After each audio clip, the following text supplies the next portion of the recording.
Em 2024, a Ford Motors reduziu a produção da F-150 Lightning, a versão elétrica de sua popular caminhonete. As vendas da Lightning despencaram, em parte porque seu custo é maior do que o de sua contraparte a gasolina. Isso não é apenas um problema para a Ford. O preço médio de um novo veículo elétrico nos Estados Unidos é de cerca de $55 mil, tornando os carros elétricos difíceis de vender para a maioria dos consumidores americanos em um momento em que a adoção de veículos elétricos é crucial para nossas metas climáticas. Aproximadamente 40% do custo de produção de um veículo elétrico está na bateria. Então, em 2023, foi relatado que a Ford estava procurando locais na Virgínia ou Michigan para uma nova fábrica de baterias que poderia ajudar a reduzir seus custos. Mas há um porém. A tecnologia de bateria que usaria é de uma empresa baseada aqui, na província de Fujian, na China. Essa empresa é a CATL, a maior fabricante de baterias do mundo. O governador da Virgínia decidiu matar a proposta de fábrica de baterias em seu estado devido aos vínculos com a China.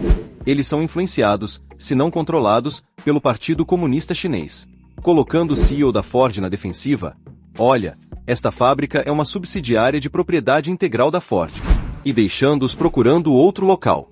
Esta fábrica de baterias foi envolvida em uma guerra comercial mais ampla entre os Estados Unidos e a China, em reação ao crescimento extraordinário do mercado de veículos elétricos da China. Eles representam mais da metade de todas as vendas de veículos elétricos globalmente. Em apenas alguns anos, trouxeram carros elétricos elegantes e acessíveis para o mercado. Fundamental para esse crescimento é a bateria do veículo elétrico. Esta parte do carros elétricos é onde a China realmente passou a dominar o mercado global. Então, como as empresas chinesas criaram a principal bateria de carros elétricos do mundo, e os fabricantes de automóveis dos Estados Unidos podem fazer um carro elétrico acessível sem ela? A primeira razão principal pela qual as empresas chinesas foram capazes de desenvolver suas baterias de carros elétricos é devido a um enorme apoio governamental. Cerca de 20 anos atrás, a China estava a caminho de se tornar o maior importador de petróleo do mundo, então eletrificar sua frota de carros ajudaria a se tornar mais independente energeticamente. Sem mencionar um problema crescente de poluição do ar nas cidades chinesas, em parte devido às emissões de carros. O que os veículos elétricos tinham a seu favor era que o chefe do Ministério da Ciência e Tecnologia era um grande crente nisso. E sua percepção era de que as empresas chinesas nunca seriam capazes de competir na tecnologia de motores de combustão interna. É assim que você obtém este pacote de políticas que realmente apoiou o que o governo chinês definiu como veículos de nova energia. Empresas que fabricam os carros podem obter um subsídio sempre que vendem um carro. Também estamos falando sobre, eles estão obtendo arrendamentos de terra baratos do governo. Eles estão obtendo empréstimos baratos dos bancos estatais. De acordo com uma estimativa, de 2009 a 2022, o governo chinês distribuiu $29 bilhões em subsídios, gastos com pesquisa e isenções fiscais para a indústria de carros elétricos. E, a partir de 2009, os governos locais também deram às empresas chinesas o mercado instantâneo, contratando-as para eletrificar suas frotas de ônibus e táxis. A frota de 16 mil ônibus da cidade de Shenzhen foi eletrificada pela BYD antes de se tornar a maior empresa de carros elétricos do mundo. Para conquistar os consumidores, os governos também ofereceram subsídios generosos, juntamente com outros benefícios, como descontos no carregamento, estacionamento favorável, políticas relacionadas à congestão do tráfego das quais os veículos elétricos são isentos. Os veículos elétricos têm até uma placa de licença de cor diferente, então é muito visível. E assim as pessoas veem, isso é um carro elétrico. Eles recebem todo esse tratamento especial. Mas a bateria não era muito boa nos primeiros dias. E então o governo chinês entra e começa a introduzir padrões mais rigorosos de baterias, dizendo, bem, você só se qualificará para este crédito se a densidade da sua bateria atingir esse nível. As vendas de veículos elétricos para consumidores na China explodiram, e quando isso aconteceu, o governo fez algo importante para proteger sua própria indústria de baterias. Quando empresas estrangeiras como a GM e a Tesla queriam vender seus veículos elétricos na China, o governo fez uma regra de que seus carros deveriam usar baterias feitas na China para se qualificarem para os subsídios aos consumidores. O governo central da China eliminou os subsídios aos consumidores em 2022, mas a demanda havia sido criada. Em 2024, mais da metade das vendas de carros novos na China foram elétricos. Isso é um marco, porque metade é uma coisa grande. Significa que a maioria das pessoas está realmente preferindo veículos elétricos em vez de carros a gasolina. A segunda maneira pela qual as empresas chinesas de baterias se tornaram tão dominantes é através da cadeia de suprimentos dos componentes das baterias. O tipo de bateria que geralmente vai em veículos elétricos é chamado de bateria de íon lítio. Os 4 principais componentes da célula da bateria são o cátodo, o ânodo, a solução eletrolítica e um separador. O cátodo geralmente é preenchido com níquel, cobalto e manganês. O ânodo usa grafite, e o eletrólito é composto principalmente por sais de lítio. Nos últimos anos, as empresas chinesas começaram a adquirir participações em minas ao redor do mundo onde esses minerais existem. Assim, eles têm certeza de que, se controlarmos a produção, controlamos o preço.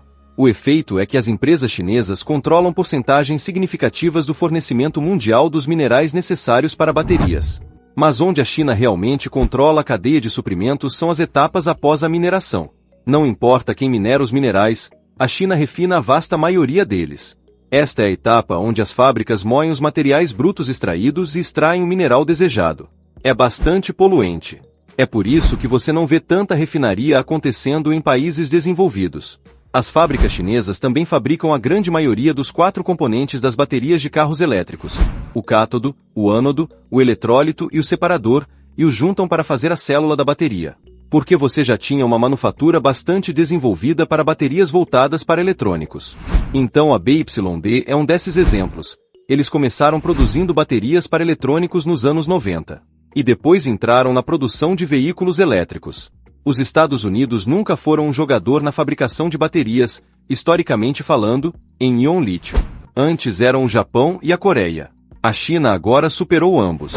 O controle da China sobre a cadeia de suprimento de baterias é tão abrangente que, depois que a administração Biden aprovou uma regra dizendo que não mais que metade dos componentes ou minerais das baterias poderiam ser de origem chinesa para se qualificarem para créditos fiscais, estima-se que apenas 20% dos modelos de carros elétricos se qualificaram.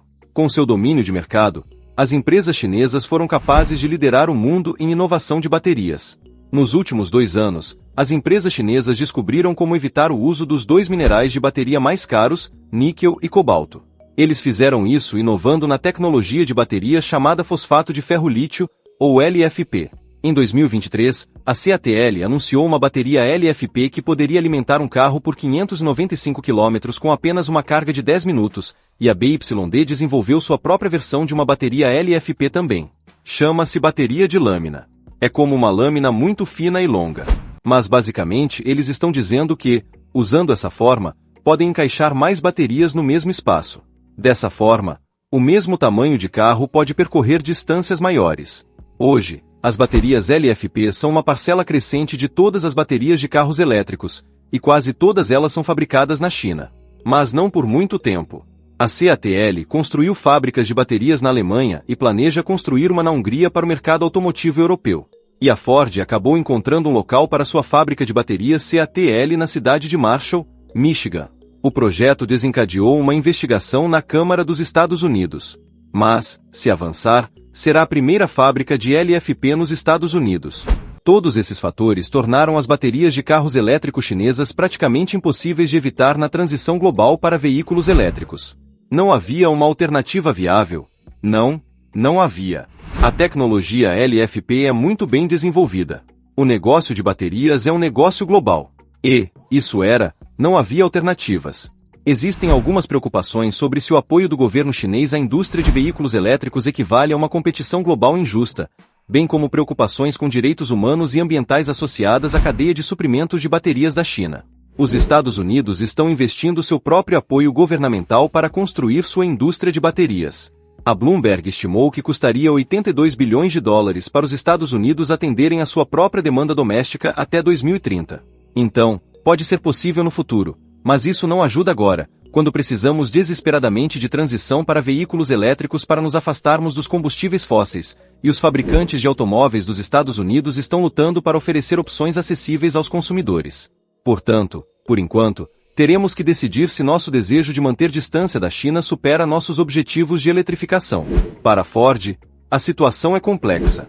Embora a construção da fábrica de baterias em Michigan possa ajudar a reduzir os custos e tornar os veículos elétricos mais acessíveis, a ligação com a tecnologia chinesa e as tensões comerciais podem criar obstáculos significativos.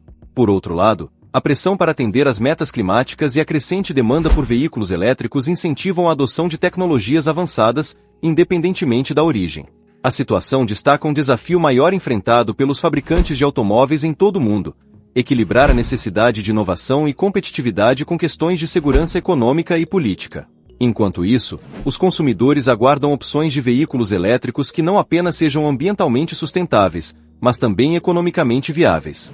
A história da ascensão das baterias chinesas no mercado global de veículos elétricos também ressalta a importância de políticas governamentais coerentes e apoio substancial para pesquisa e desenvolvimento. Os Estados Unidos e outros países que desejam competir neste mercado terão que investir significativamente em sua própria infraestrutura e cadeia de suprimentos de baterias. No curto prazo, a dependência de baterias chinesas pode continuar, mas os esforços para diversificar e desenvolver novas tecnologias de baterias, como as que evitam materiais caros e raros, podem oferecer um caminho para maior independência e sustentabilidade. A transição para veículos elétricos é inevitável para atingir metas climáticas globais, e encontrar um equilíbrio entre dependência tecnológica e inovação doméstica será crucial para o futuro da indústria automotiva. Obrigado por assistir até aqui. Inscreva-se no canal.